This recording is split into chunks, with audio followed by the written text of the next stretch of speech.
Se você ler as avaliações do Joker no IMDb, vai ver que muita gente critica o filme de ponto de vista similar, mas oposto. Uns acham que o filme devia ter sido mais como um filme de herói, e outros que não devia nem ter mostrado Bruce Wayne jovem. Muita gente criticou o rumo que o filme tomou e muita gente até questionou se a gente realmente precisava de um filme que meio que justifica a violência que ele mesmo mostra. Mas o que é meio unânime, além da atuação ótima do Joaquin Phoenix, é que a Hildur Guðnadóttir, que a Hildur criou uma identidade muito foda pro Arthur. E o filme tem decisões musicais interessantes que justificam seu Oscar. Bom, tirando o fato de terem colocado Gary Glitter na cena da escadaria, que é um músico que, bom... O cantor pop inglês Gary Glitter foi sentenciado a 16 anos de prisão. Ele tinha sido condenado pelo abuso sexual de 3 meninas nos anos 70.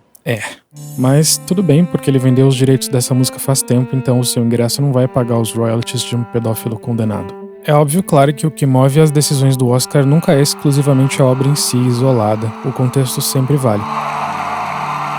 O fato de que uma mulher não tinha sido indicada ao Oscar de melhor trilha sonora desde os anos 2000 ou ganhado um desde 97 com certeza influencia um pouco a decisão da academia, principalmente quando uma compositora como a Hildur aparece. A gente tá falando de quase 20 anos sem uma mulher indicada ao Oscar de melhor trilha sonora. Claramente existe uma escassez de reconhecimento do trabalho de compositoras ou até mesmo uma escassez de compositoras mesmo nesse meio. E esse Oscar para Hildur, como ela mesma chegou a dizer, não foi somente um prêmio para ela, mas uma demonstração para as próprias mulheres que elas podem chegar lá, entre aspas, e também para os produtores de Hollywood que existem grandes compositoras nas sombras dos compositores mais famosos. It has kind of poked a lot of people like to see the statistics of awards that have been going on for like 70-something years and a woman has never won them. It makes us realize like, whoa, wait a minute. Maybe there's something a little bit, unbalanced going on here. This is a little bit silly and we should be opening up the industry to more women. Mas ao mesmo tempo é óbvio que não foi somente isso que fez Joker levar o Oscar de trilha sonora. E não só o Oscar, também levou prêmios no British Academy Film Awards, no Golden Globe e no Festival de Filme Internacional de Veneza.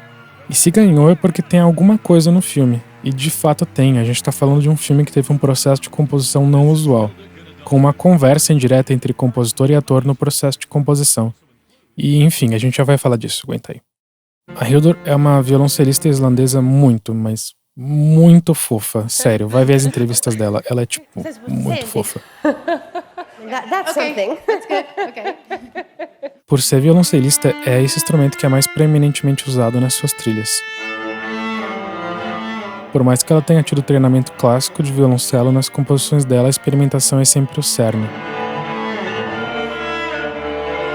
Tanto com o violoncelo quanto com a criação de texturas sonoras. E quem assistiu a série Chernobyl sabe do que eu tô falando. Além do violoncelo, ela também usa um instrumento chamado Haldorofone, que é um instrumento eletroacústico baseado no violoncelo, mas usa uma série de captadores e cordas extras que não são tocadas com arco, mas soam junto com as originais por ressonância. É um instrumento bem atípico que acaba representando muito bem o Arthur mesmo perante a sociedade.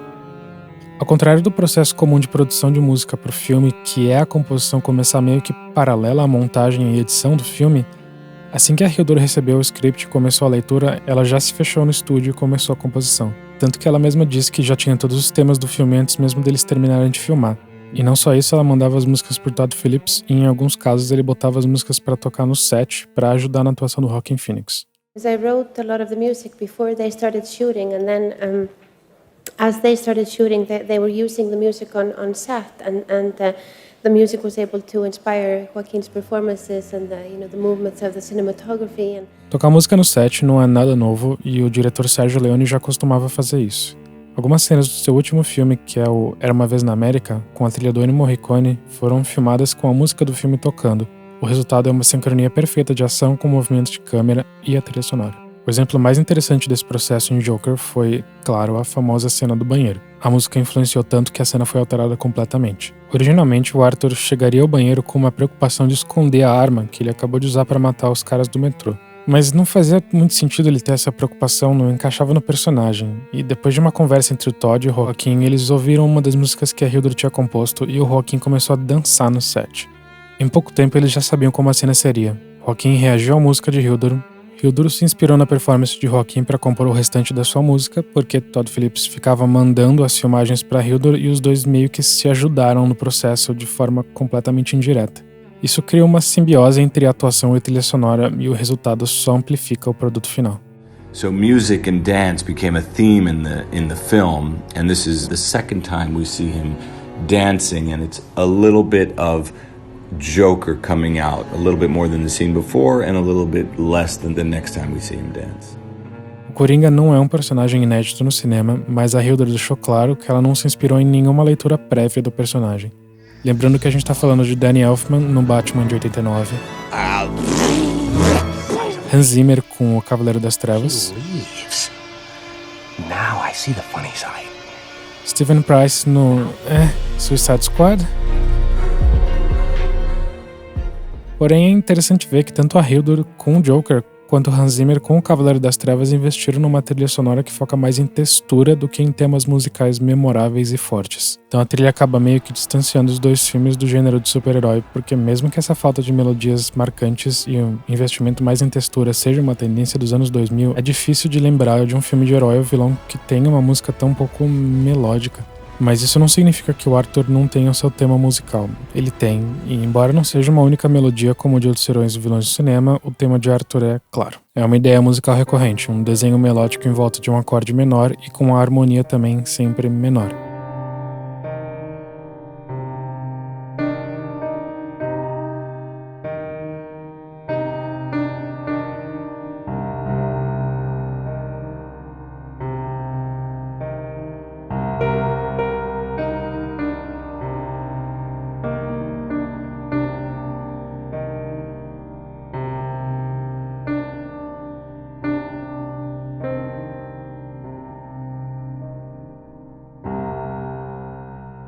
Para quem não sabe o que é um acorde menor, os acordes em geral se dividem entre acordes menores e maiores, de uma forma bem simplista. Em geral, acordes maiores soam felizes e otimistas, enquanto acordes menores soam tristes ou sombrios.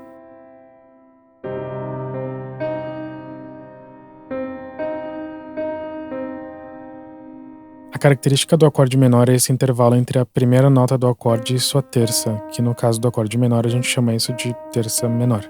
E é essa terça menor que dá a sonoridade obscura à trilha do filme.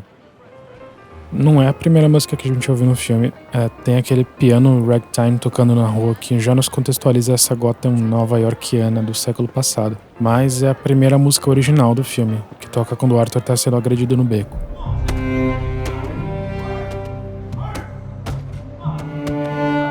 A música no começo tem uma melodia simples e utiliza um violoncelo solo como representante de Arthur na trilha.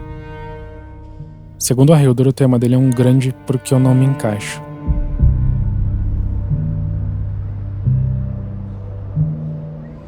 Tanto que o objetivo da cinematografia do filme é sempre separar Arthur do restante do mundo. E a trilha só amplifica isso. O tema de Arthur é de longe o que a gente mais ouve no filme inteiro. E, em geral, é justamente quando ele está sozinho ou separado da sociedade.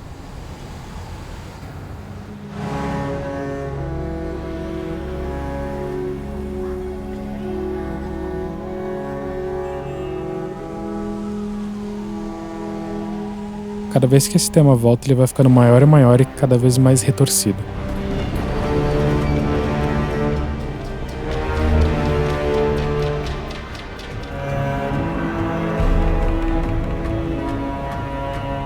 Pelo menos até a cena logo antes da entrevista com Murray, onde a gente vê um Arthur que supostamente finalmente tomou controle sobre o Joker dentro dele, mas a gente acaba vendo que isso é só fachada.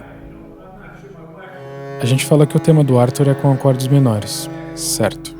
Além disso, a trilha sonora mais incidental, ou seja, aquela que está mais como plano de fundo, também é feita com acordes menores ou com uma falta de noção muito definida de se a gente está num acorde menor ou maior. E essa música mais incidental é sempre um pouco aleatória, que mantém a gente, o público, num estado de incerteza.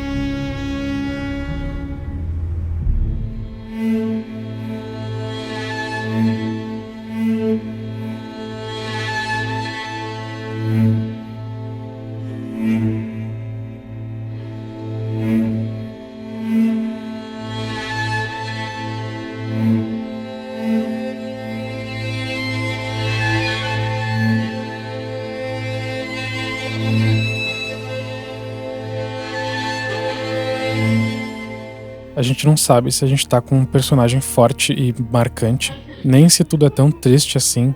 A trilha deixa a gente absolutamente incerto sobre o destino de Arthur. Digo, a gente conhece o personagem, a gente sabe que ele é uma bomba relógio, mas a gente fica na antecipação. A música sempre deixa a gente incerto sobre o que tá acontecendo. Também é bastante comum percussão nesses momentos, principalmente nos de ação, e a experimentação de Hildur de sempre com texturas não musicais. Inclusive, uma percussão em específico usada no filme é bastante interessante. Dá uma ouvida nessa cena que Arthur percebe que estava delirando com relação à sua vizinha.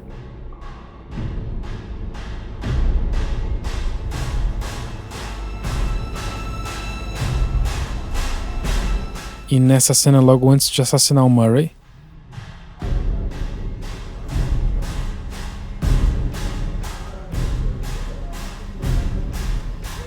bora voltar lá pro começo do filme. I'm Stan L. Brooks, and here's what's happening. It's day 18 of the garbage strike, with 10,000 tons of garbage piling up every day.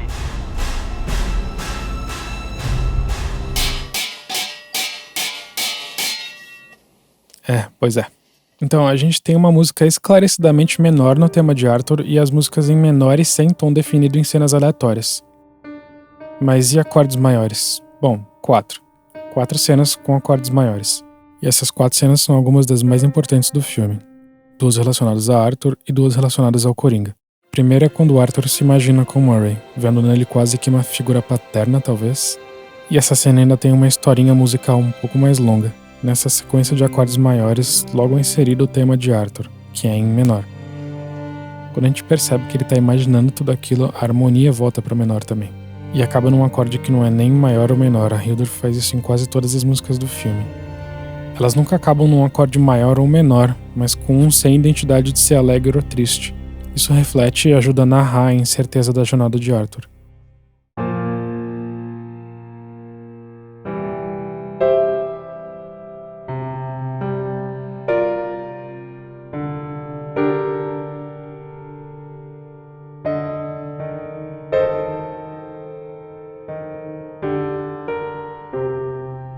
A segunda cena é uma outra que aborda a família. Dessa vez quem Arthur acredita que seja seu irmão. Uma sequência descendente de 3 acordes maiores para depois cair num acorde sem terça maior ou menor e depois outro. É que os acordes maiores não são tão otimistas assim ou até alegres. A forma como eles descem torna isso tudo um pouco perturbado, como se de fato fosse uma alegria de Arthur, mas uma alegria bastante perturbada, para depois cair na incerteza dos 2 acordes sem terça. A quarta é na cena que Coringa finalmente é recebido e endeusado pelo povo de Gotham. Inclusive o final dessa cena é bem interessante. A gente tem os acordes maiores tocando quando o Arthur se levanta e tal, e nessa cena os instrumentos de metal sugerem o heroísmo conferido ao Arthur, mas o tema dele continua tocando nos instrumentos graves, separando o Arthur do que o Coringa conseguiu, ou talvez simbolizando o Arthur como a base de tudo aquilo que aconteceu.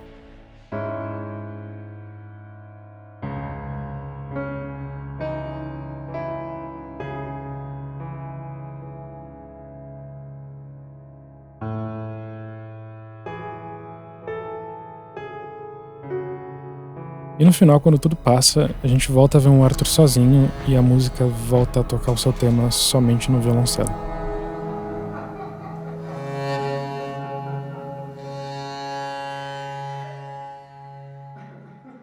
A terceira cena, que na verdade é antes, eu não esqueci, é a cena mais marcante do filme e a gente já falou dela. O filme conta a história da transição de Arthur, né? Então os acordes maiores, eles simbolizam alguns dos momentos-chave. O Murray, o Bruce com a sua figura atrelada ao Thomas Wayne, a sua apoteose interna no banheiro e a externa na rua. De volta aos temas de Arthur rapidinho, acho que a exposição mais importante do tema seja de fato nessa mesma cena. A gente já falou que essa cena foi uma reação de Joaquin à música de Hildur, mas ela acabou amplificando um conceito que o diretor já tinha em mente e já tinha passado para a compositora quando ele mandou o script para ela antes de começar a filmar. Arthur is a guy that has music in his soul, and that will continue when he transforms into Joker. Arthur é um cara que tem música em sua alma. Isso é bastante importante pra gente, não só pra gente conhecer melhor o personagem, mas pra gente entender também a trilha e o som do filme. O Todd Phillips tá praticamente falando pra gente que o que a gente tá ouvindo nesse filme tá dentro da cabeça dele. E não é só ele que tá falando isso, não. I just tried as I could to imagine being inside his head. How do I feel to be inside of Arthur's head? Like, what does Arthur's head sound like? Ou seja, toda a leitura que a gente precisa fazer desse filme é sempre com isso em mente. O som e a música estão dentro da cabeça de Arthur. E não é só isso, para piorar as coisas, ele ainda imagina situações. O filme brinca conosco transformando uma música ambiente diegética em trilha sonora para o público. A gente ouve Smile do Jimmy Durante, que claramente está dentro da cabeça de Arthur. A gente, o público, sabe muito bem que ninguém aqui está ou estaria, se essa cena fosse real, rindo de Arthur. Tá, a gente sabe que o Arthur dança com a música de sua cabeça. Então não é surpresa ver ele fazendo o mesmo na escadaria. Quando Arthur tá perseguindo sua vizinha, a trilha é interrompida de forma tão brusca quanto a vontade de persegui-la por parte de Arthur. Nessa cena que ele tá ensaiando seu suicídio, a gente ouve tudo que ele tá imaginando. As risadas, os aplausos, e depois, claro, mais uma cena dele dançando com uma música na cabeça. No filme a gente tem 4 cenas de homicídio por parte do Arthur. Primeiro dos caras do metrô, e a gente sabe que tem trilha ali. O Arthur perde o controle e mata os caras, passa pela sua apoteose no banheiro e começa a ter controle sobre si mesmo. As 2 cenas de violência seguintes, tanto a morte da sua mãe quanto a de seu colega, são sem trilha. Mostram que, por dentro, por mais que seja uma atrocidade, ele esteja sob total controle do que está acontecendo. Essas 2 cenas sem trilha são bastante importantes. E ter essa cena sem música é importante para mostrar que o Arthur estava no controle, porque a sua última demonstração de violência a gente volta a ter trilha. Vale lembrar que o Arthur só mata o Murray e não se suicida porque ele tira o Arthur do sério. Ele não pretendia matar o Murray, ele pretendia matar a si mesmo. Então a gente tem uma trilha que não explode no ato do tiro, porque o clímax mental de Arthur acontece antes do tiro, não quando ele atira. Ele decide atirar antes de atirar. A trilha não explode junto com a cabeça de Murray. E se isso tudo não é suficiente para te convencer de que tudo que a gente ouve, e provavelmente boa parte do que a gente tá vendo, tá na cabeça de Arthur, no final ele começa a cantar a música que a gente, o público, tá ouvindo. E a gente só tá ouvindo porque ele tá ouvindo. Oi, eu sou o Vitor Moraes. Se você gostou desse vídeo, assiste o meu último também, que é uma análise sobre o primeiro filme de Star Wars. Eu vou continuar produzindo mais análises tipo essa. Então, se você tem interesse, por favor, se inscreva no canal. Se você gostou desse vídeo, deixa um joinha também, que ajuda a gente. E vamos aproveitar esse momento de quarentena aí pra fazer alguma coisa produtiva com a nossa vida, né?